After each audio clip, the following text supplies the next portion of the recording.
this is Common Goblin Siblings. I'm Dr. G, and today I'm without Matt.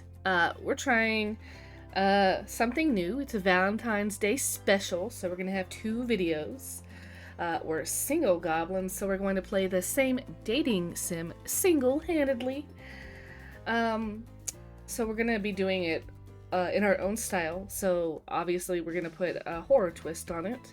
So we're playing a Dead by Daylight dating sim. So Matt already recorded his part, and I recorded my part, so I've already played this. We've both played the full game, and I realized that we got the same exact freaking ending. So I'm actually playing this now for a second time, and I'm gonna try to, do some sort of different ending or something to make it, more interesting, since we ended up getting the same freaking ending.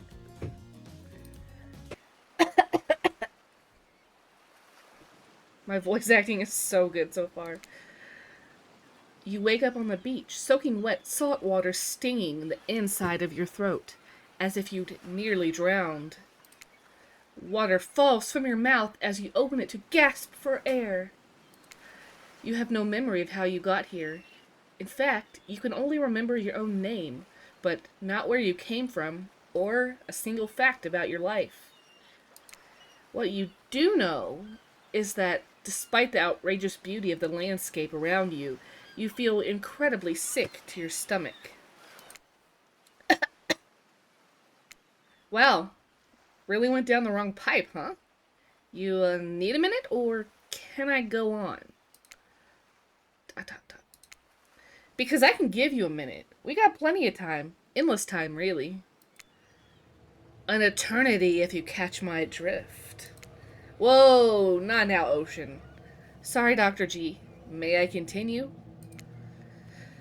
Please go on. Okay, then. As I was saying, you look down at your feet, ankle deep in the crystal blue water of a newly arrived wave. As the water recedes back into the ocean, it reveals a grotesque discovery. Cool. I like this discovery. It's kind of neat. A decomposing face stares at you from beneath the sand. All you can do is vomit. A stream of dark bile, bugs, worms, and other ick. Questions race through your mind. Where are you? How'd you get here? Who is behind this incredibly charming and well-spoken voice in your head? However, answers don't come easy. Your mind is completely blank. What will you do? I can't not dig up the face. So, you know, I'm gonna dig up the face. You brush the sand away from the half-buried human head embedded in the ground before you.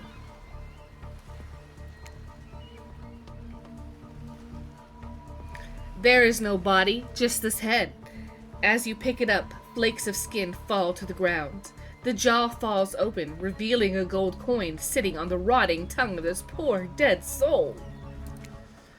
Getting your hands dirty, I see. I like that. You're a take charge type.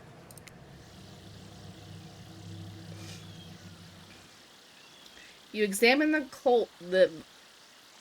You examine the gold coin briefly, happily distracted from what has otherwise been an extremely confusing morning. The sun beats down on you, drying your clothes. You check your pockets, but they're empty. Plenty of room for a gold coin, you suppose. And so, you deposit it. Why, that's a nice coin you've got there. What if you were to spend it right now? You know what? In my first playthrough, I said no thanks, because I was like, I'm keeping this coin. And then later in the game, they said I didn't have it. So, even if you don't spin it, you don't have it. So, you know what? This time I'm gonna try. Why not? Well, hello there. I'm Dwight. And I'm Claudette.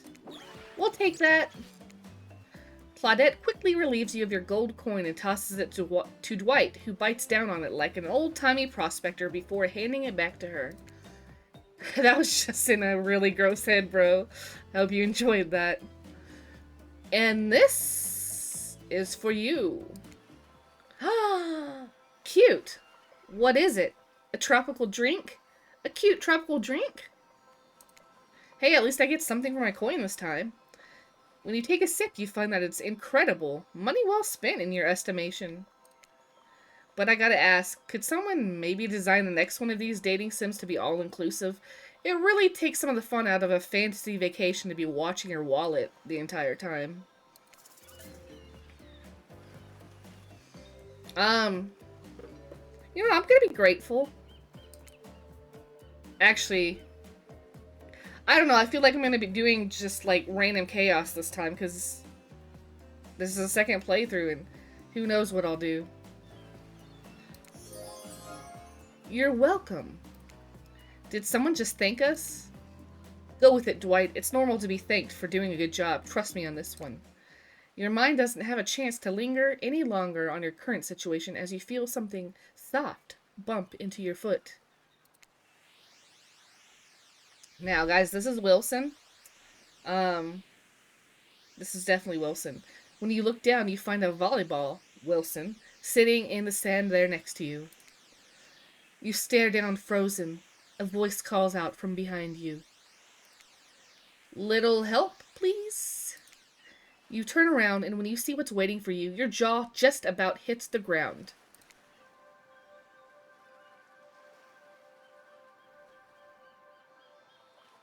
Cool.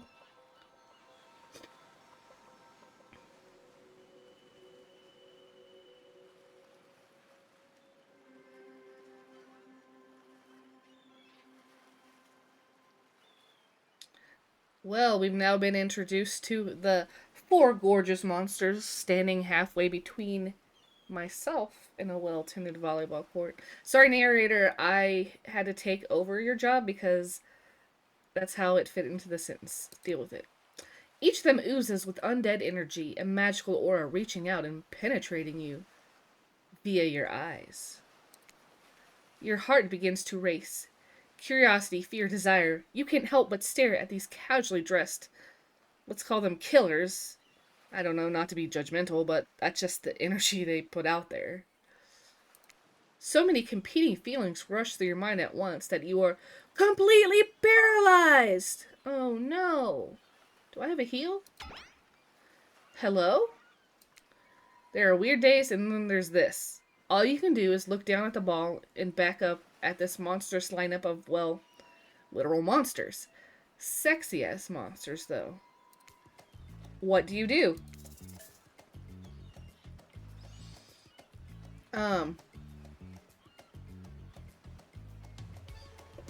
No thanks. It's okay. I don't want your ball. Damn, what an alpha move. You just became the type of person who says no thanks to a group of actual killers. No one tells you what to do. Thanks for nothing, I guess? Huntress jogs over to collect the ball from the ground next to you. For someone so large, she moves deftly and silently across the sand. It's hard to make out his expression from behind the mask, but it seems like Trapper might be smirking?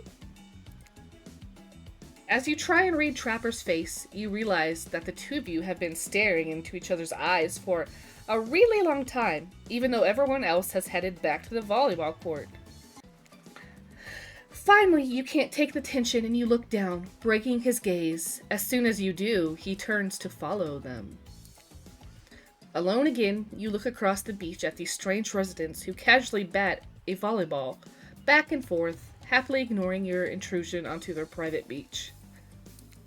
Should you be frightened, worried, excited? I did refer to them as killers, not to give too much away. But at the same time, damn, they are looking very appealing in their own way, and nobody so much as lifted a blood-soaked finger in your direction. Don't be scared, Dr. G, you were made for this. Well, geez, if the spooky ocean voice says not to be scared, I'm sure it's all going to work out. With no good reason not to, you decide to head over and see what happens next. It seems like you've derailed the volleyball game just by showing up. You derailed the game just by showing up, nitwit. And I guess you're also a nitwit. True. Look, it's best to just go with what Trapper says when he says it. That's a policy I hold for pretty much anyone who always seems to have fresh blood on their hands. Hey, don't worry about it. It's all just a game. Existence, that is. Besides, you seem a lot more interesting than a silly game. What's your deal? What brings you here? You mean they're here to do more than distract from my total domination? Deep sigh. That was Wraith. That sigh means he was done with the game too. Either that or he saw a butterfly or something. Look, I don't care why this slack-jawed moron is here. I just want to know, can I kill them or not? You know you can't. At least not yet. Oh yeah, not yet. Hey, Dr. G, you might want to, say something. Actually, never mind. There'll be plenty of time for that soon enough. Right now, this group has some questions for you. But be warned, answer quickly and answer well. This is a timed quiz and it'll be very important later. Very important. Or not important in any way whatsoever. Probably that one. I can't remember. How attractive would you say you are? Somewhere between not at all and average. But you know what? Let's just say average is a pretty broad range. So pretty average, I think. Just another face in the crowd, another normal, meaningless life in an endless cycle. Exactly. I think you're quite cute myself, like a chipmunk or a grizzly bear. If you could have any superpower, what would it be? Invisibility. Invisibility. Same, although sometimes I think I already am. What was your best subject in school? History. Not really. But out of the choices, that's what we're going with. Nice! It's important to know what came before so that we're not doomed to repeat humanity's mistakes. I mean, we will anyways, but still. True. What's your favorite animal? Fox! I knew that wasn't going to be an option, because I played this before. But, pick dog, because obviously I love dogs. You look absolutely adorable in a little puppy mask. No. What's your favorite color? I picked this last time and I don't regret it. I think it's a pretty good color. No one would expect me to pick this, so I'm going to say 3-day-old corpse. That's a pretty edgy answer, right? I'm pretty dangerous. I talk about corpses. No biggie. Those are no good to me unless they've been frozen. You'd be surprised by how quickly good meat can spoil. Or maybe you wouldn't be surprised? Well, I'm still getting to know you. What's your dream job? Astronaut! It'd be pretty amazing to be an astronaut, I think. It's hard to imagine being further away from anyone than floating in space. Further away from anyone than... yeah. The cold, inky vastness of nothing, forever. Yeah, that's cool. I like it. Best flavor of ice cream? Vanilla. Actually, I like vanilla and chocolate equally, just as an FYI, but we're going with vanilla. My favorite flavor's pain! Same. Same here. ... Mine is vanilla, swirled with pain. I think mint chip is the greatest flavor ever conceived myself, but enough about ice cream, am I right? Hold on a second, this reminds me I am right always. It's a lesson you should learn before we go too much further. Do what I say if you want to survive. Pick mint chip. So, last time I refused to pick mint chip and it ended the game. So I know that I am forced to pick it, so I will. So that I can not get a game over and waste time! If we're done playing, let's do something else instead. Wow, for once I actually agree with the meathead. I say we go to my yacht. It's the massive boat docked nearby. Fuck no. I'll give everyone a taste of true luxury and power. Wraith rolls his eyes. I also roll my eyes. Don't mind him, he just hates fun and happiness. No, I hate the endless, desperate, soul-crushing pursuit of wealth, the way it's flaunted needlessly, and the cruelty it engenders. What about hanging out by the pool? I find the water calming, simple, beautiful. I'm down. I like that. Hey, what about our volleyball game? Oh, no. We can exercise and have some fun as a group. No. Are you all serious? There's a perfectly good lounge to chill out. Right here. I'm tired, and besides, I hate being in the sun. Same. Where do you want to go?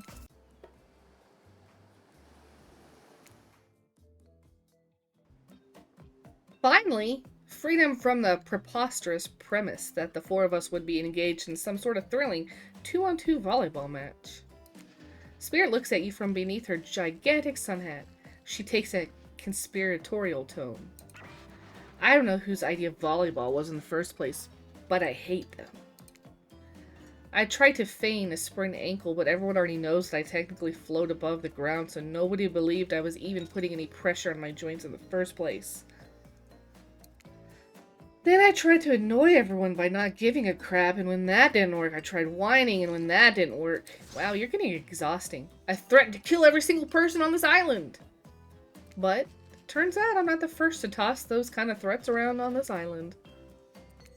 So, thanks, I guess, for getting it called off. Are we threatening to end each other again? Ah ha ha! Now it's Dwight who takes on a conspiratorial tone, his eyes shifting as he slips into a loud whipser. Please, just make it quick. Is what you'll be saying when we get behind the bar to make you the drink of your dreams. Ah! ... Ah ha ha ha. Hilarious, right? Right, Dwight? Yeah, right. So what'll you be having?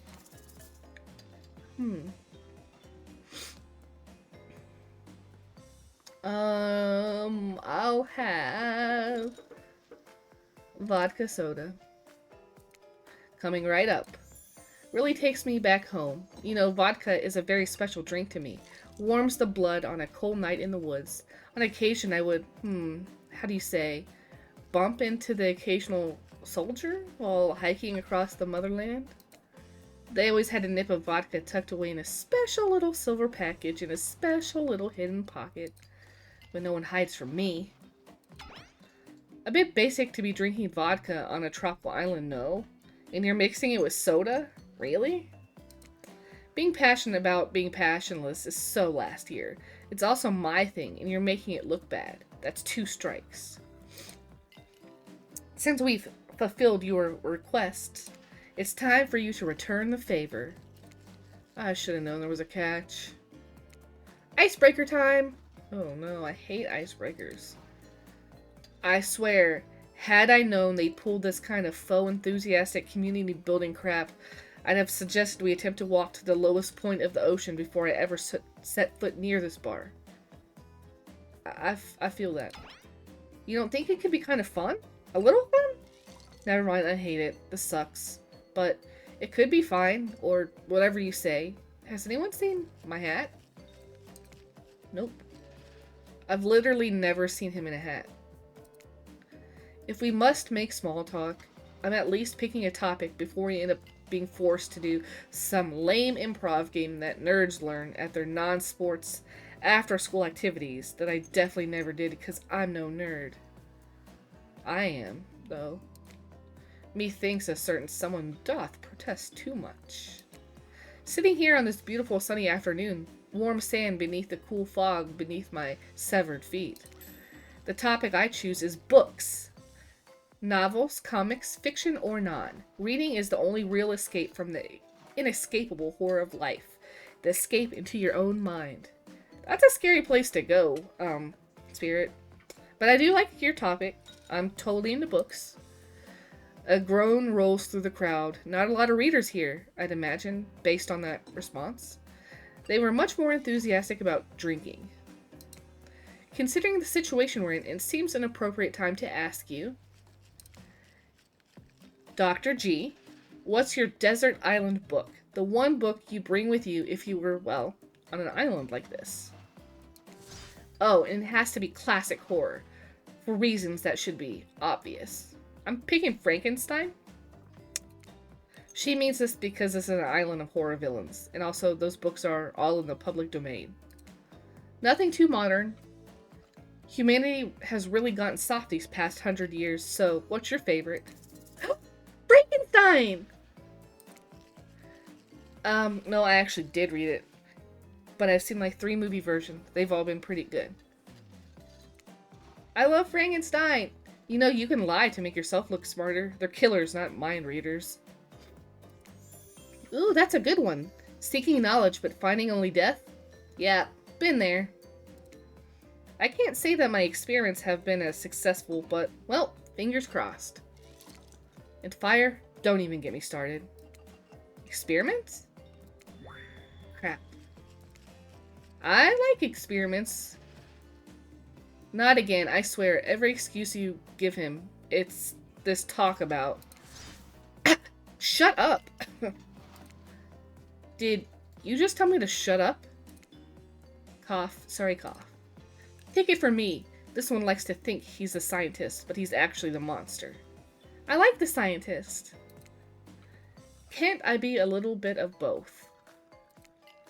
Like I said, I haven't actually read it, but that sounds smart enough that I'd be willing to believe it's the true meaning of the story. Enough about these old stories that belong to someone else. I think it's time to make up some new stories of our own. Before you know what's going on, Huntress is waving an empty vodka bottle in the air, a devilish twinkle in her half-mask-covered eye. Might I suggest something a little naughty? Let's all get in a circle and spin this bad boy. The rules are simple. First you spin, then you swap. Spit, that is. Let's be clear, this ain't a peep show. We're here to have a good time, but in a classy way. All makeouts will happen out of view of the public eye, real romantic-like. Yes, romance is the goal. So we'll all be waiting here in complete silence trying to listen in and use our imaginations while you make out on the other side of the bar, but not watching. Like adults. Romantic, well-adjusted adults. Dr. G, you're up. Oh, yay. You grip the bottle in your hand and put your fate into the hands of the empty bottle gods. Mini games are like Dead by Daylight. I know how they work. So, let's go. Not that I'm good at these games, but I know how to do it.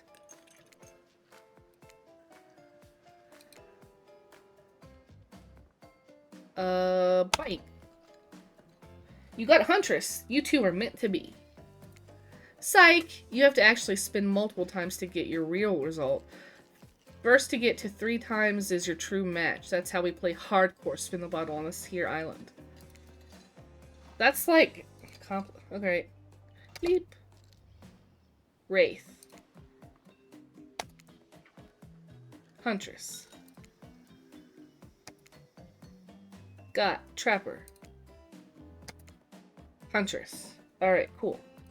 Huntress is your true match. Okay. Ooh. Just this morning you were waking up on a strange beach surrounded by strangers with murderous intent. Now you're looking across a beach towel at Huntress, lust in her eyes, sweat glistening on her skin. Your heart races. You can feel your pulse pounding in your ears. Huntress takes you by the hand and you sit face to face at a private section of the bar. She begins to reach for you, putting her hands on your shoulders. You're sweating, but not in the sexy way she is. You're sweating in a gross way you'd sweat at the interview for a job you're not even remotely qualified for. You don't know what to do.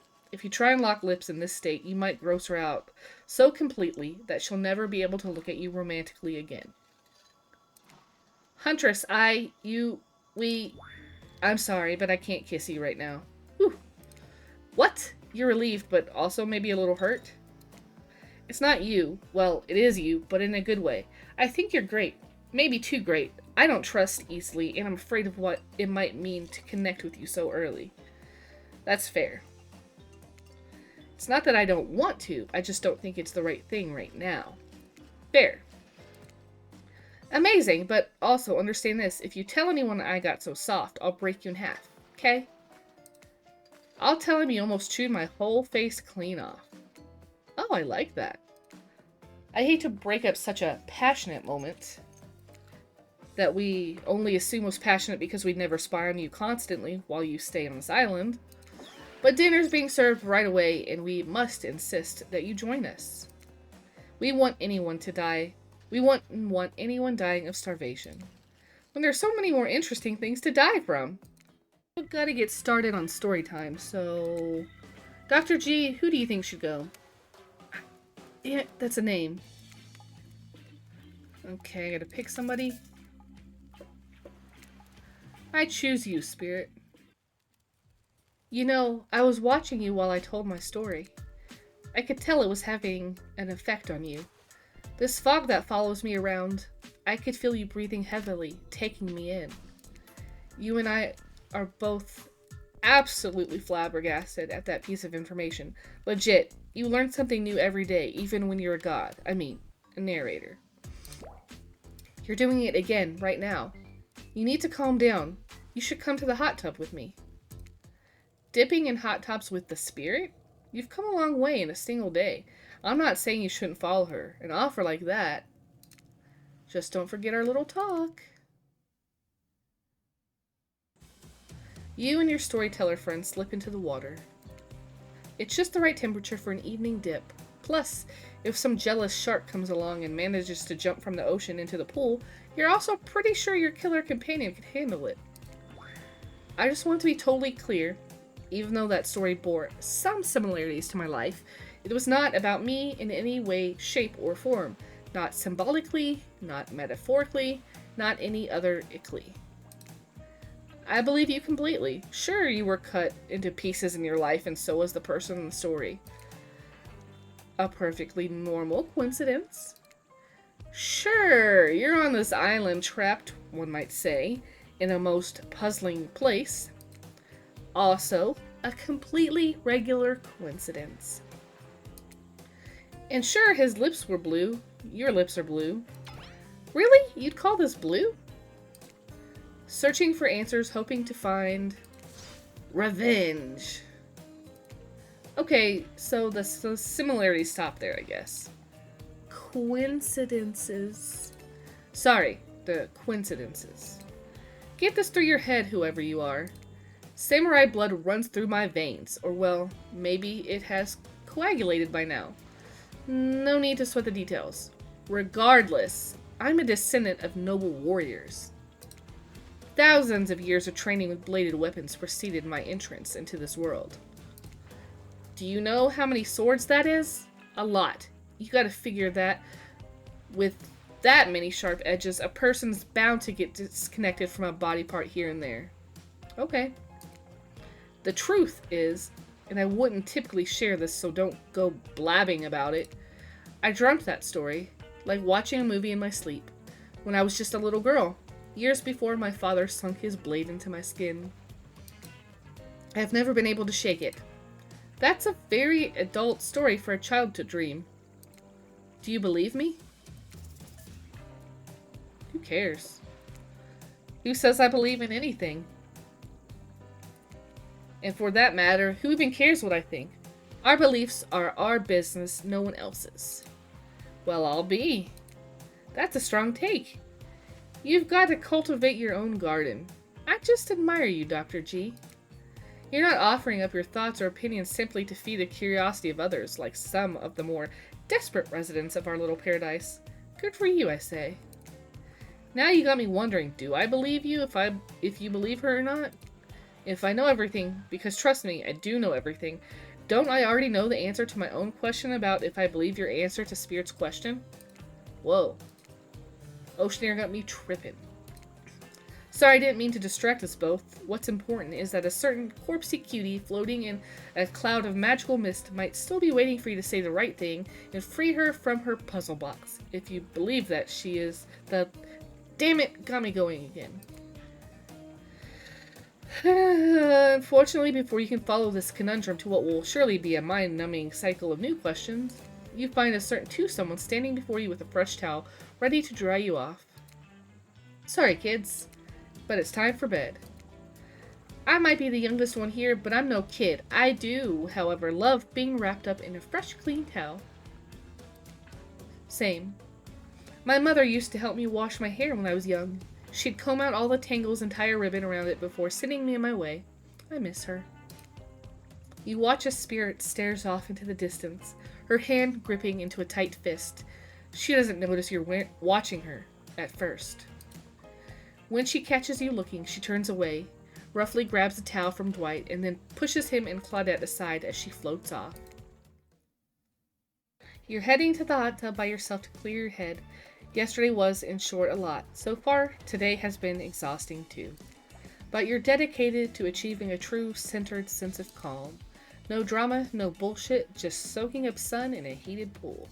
We should get out of here. I know a place that brings a bit of welcome darkness to this tropical nightmare. Best of all, I'm the only one that seems to know about it, so we won't be bothered there. Okay. That doesn't sound too bad. I don't even know why I'm telling you, really. It's my private spot, but I guess I've got a feeling that you'll appreciate it in the way that I do. Not like these other killers. They don't get me. But I'll get them. Oh, I'll get them all. And I'll get my father, too, and I'll punish him for what he did to my mother and me. Spirit radiates a menacing aura, waving her sword around in the air as she threatens, well, the entire universe. It's scary, and more than a little hot, if you get turned on by menacing. Look, all this time on Murderer's Island has got us both a little confused about things. I'm choosing to lean into it. I'd suggest you do the same. You've seen her get mad, which is probably enough to scare you into compliance. I can't read. But you've also seen that there's a more sensitive side hiding within her. Which one do you think will win out? You consider her offer, but before you can decide if you want to go off with Spirit, the Huntress interjects. I guess you could go off with Spirit today. She seems pretty cool, actually. I think if we weren't here on this island vying against each other for your attention, we might actually be friends. We might have something, though, you and I. I couldn't let you go off to her goth lighthouse without speaking up first. Yeah, I know her secret spot. I see everything through the holes in this adorable mask. So my offer stands. We can still hang out today. Plenty of room at my cabin. Wink, wink. It's pretty cute that Huntress thinks she has to say wink, wink out loud. The mask barely even hides her face. Tough choice. You weigh your options quickly because you can only go on one date today and you also don't want to be hacked to pieces for saying the wrong thing. It's always good to remember that these are all cold-blooded killers. But you know what they say, when life gives you lemons, you make lemonade. And then die a horrible, retching, writhing death after drinking it because the lemons were poisoned all along. Sorry, this island has really got me tilted. So who it'll be? Spirit. I gotta go with Spirit. You've made the correct decision, but know this. Just because you picked me doesn't mean I'm going to slobber all over you like a dog, understand? Good. Well, of course You've still got a lot to prove to me. I want to believe that our connection's real, but I've been hurt before. Literally. With a katana. A katana that I now wield in spectral form. You feel me? Because you will feel me if you try any of that macho trapper crap. Trapper crap. Yeah, I feel you. Before you ask Claude and Dwight to clarify, I'll just let you know that yes, it is too late to change your answer now. You and Spirit arrive at the coast, overlooking the Black Lighthouse. It's old and decrepit, but still impressive. There's something magnetic about it. You can see why Spirit would be drawn to such a place. You look Spirit up and down and notice that she's wearing all black, just like the lighthouse. I mean, hell yeah, it's fashionable. You gotta match your lighthouse. I'm noticing a bit of a theme. Is black your favorite color? Black isn't really a color at all. It's the absence of color. It's a void. Like me. Spirit smiles. Nature abhors a vacuum. You're not sure if that's a good thing or a bad thing. The lapping waves on the shore of the coast set a romantic tone. The fog that surrounds Spirit everywhere she goes blends perfectly with the mist rolling up over the rocky shoreline. She's at one with this place, and so are you. The peace doesn't last too long, however, as the lighthouse lets out an eerie howl, like a monster dying. A spiraling black light stretches out across the sky. Spirit has to yell at you just to be heard. Oh, I think I double-clicked. She yelled something. The light and sound recede, and the two of you sit in silence. Spirit lays a towel down and then pats on it gently. Clearly, she wants your company, so you oblige. When you do, she takes out some sunscreen and hands it to you. Oh my god, thank god! I'm probably already a lobster, actually, because I get sunburned so easily.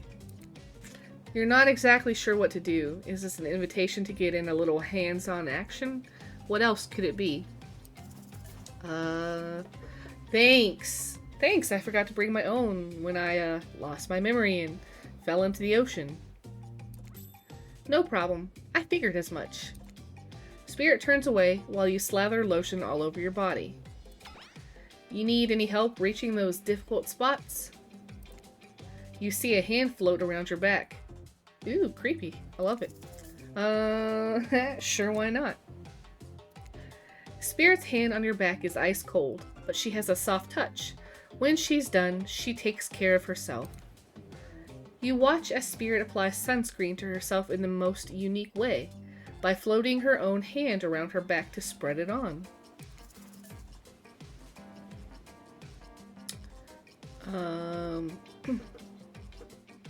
Sure.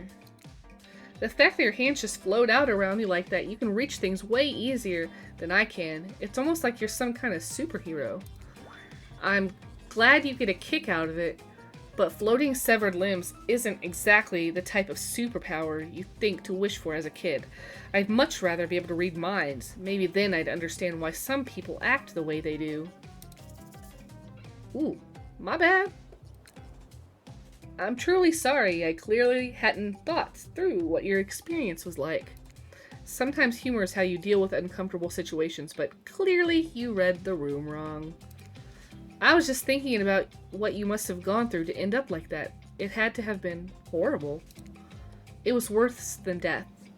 At least death ends eventually. But I wouldn't want to forget it. It literally made me who I am right now. Truth is, I could pull all of these bits of glass that are stuck in my flesh out right now, if I wanted to. But I don't want to. Each shard is a reminder of what my father did to me, and what the world did to him.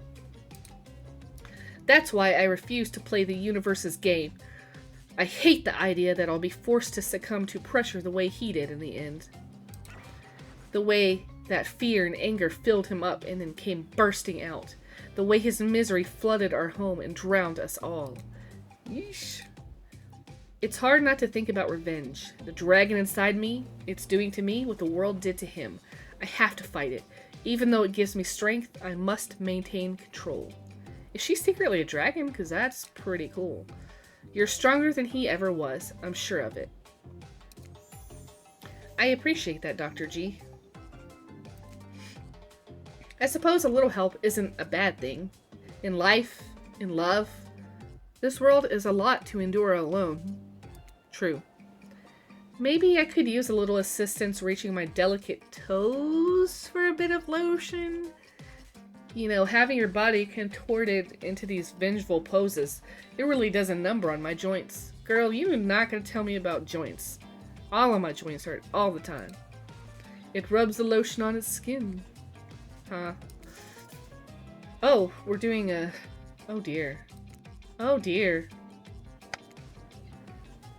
Perfect. Not bad. Not bad. Not bad.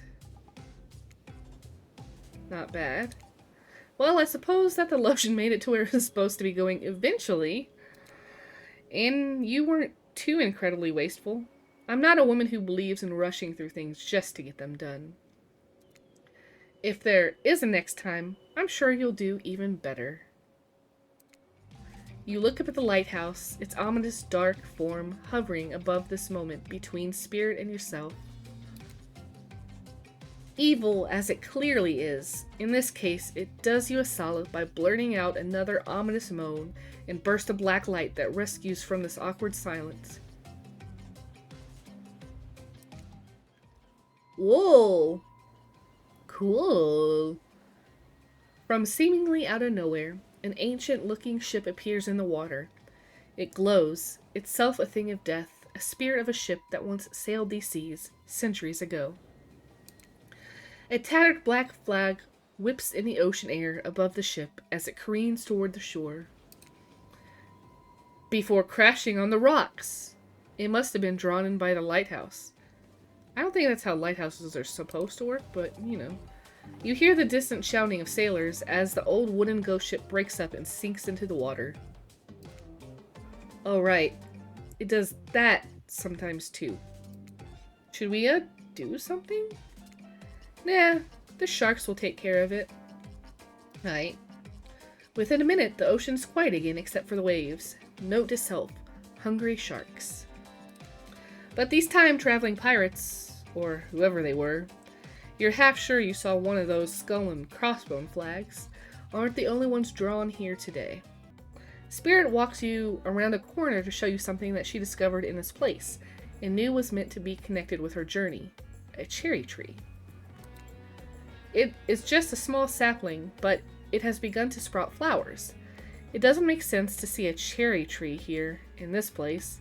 It also doesn't make sense to see a ghost in a black bathing suit, so you just accept it. As Spirit steps up to the tree, a cold breeze pulls some petals off and they come cascading through the air around the both of you. Aw, how romantic, I guess. Do you know the meaning of the cherry blossom? They're beautiful, but also quite symbolic. Of course, like all good symbols, their meaning is pretty complicated. What do they mean to you? For many people, being among cherry blossoms is like being at a celebration of life. People travel great distances just to be near their vibrant beauty. That is true. I have personally done that. Accurate.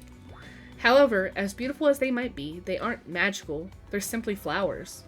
They quickly die and fade away, and for this reason, they are also a symbol of the fleeting nature of life, of our fragile mortality. In a way, it's the specter of looming death that calls attention to this special moment to see and appreciate life. How does that duality make you feel, Dr. G? I don't know. Spirit's question isn't easy to answer. You want to impress her, but you also want to be true to yourself. The entire range of human experiences stretches out before you, and you feel paralyzed by the different options available to you in this moment. And that's okay. It wasn't a simple question with a simple answer. Who knows if Spirit herself even has an answer in mind. However, it occurs to you, like the fallen blossoms wilting at your feet, this chance at connecting with the beautiful person in you might be fleeting. Is one of these answers the better choice, or do you remain unsure? Now I forgot what the question was, so now I'm frustrated. Frustrated, I guess. As you look at the tree and consider Spirit's question, you reflect on your own current predicament. Stranded here, no understanding of why, no control. The beauty of this island, the attention of such an interesting companion, it should bring you joy, but it comes at the price of being completely confused and hopeless. You look down and see a crumbling cherry blossom on the ground at your feet. As you stare at it, something begins to rage inside you, like a dragon. Oh my god, maybe I'm a dragon! How can anyone find comfort, even for a moment, with death and decay looming on the horizon? It makes me feel so frustrated. It makes me so mad. I want to do something about it. I want to strike back against this shitty reality. Spirit lets you go off, staying calm despite your bubbling rage. She must know thoughts like this. Is that why she asked you? So that you'd see things from her point of view? I want to be alive. You feel connected to her at this moment more than you have at any point before. You wonder, does she feel the same? Well, probably not, because she's dead. Once, the fallen cherry blossom represented the souls of samurai warriors, those with noble characters, those who did not fear death, those who were killed in the greatest sacrifice, to honor their emperor. Their lives were short, but their purpose gave them beauty. Those warriors saw death coming, but they never despaired. They stood and faced it. They held their swords and struck down their fear. Fuck yeah. But despite the samurai spirit that lives on in me, and my noble bloodline, my life has ended, but my death continues to stretch on. The cycle is frozen. This cherry tree, it's not real. Though its petals fall, they soon replenish. It's as if it were installed here by someone. You watch as Spirit chooses her words very carefully. By something with no respect for the balance of life and death. We're sorry to interrupt. You know we don't believe you, right? Yep. But this time we got a really good reason. It has nothing to do with us being manipulated by an unseen force, because that's definitely not happening. Nobody accused you of that, but okay. We're just here to tell you that it's time for dinner, silly. Get it while it's hot. Guess it's time to go or whatever. Thanks for spending some time with me today. I enjoyed it. Me too.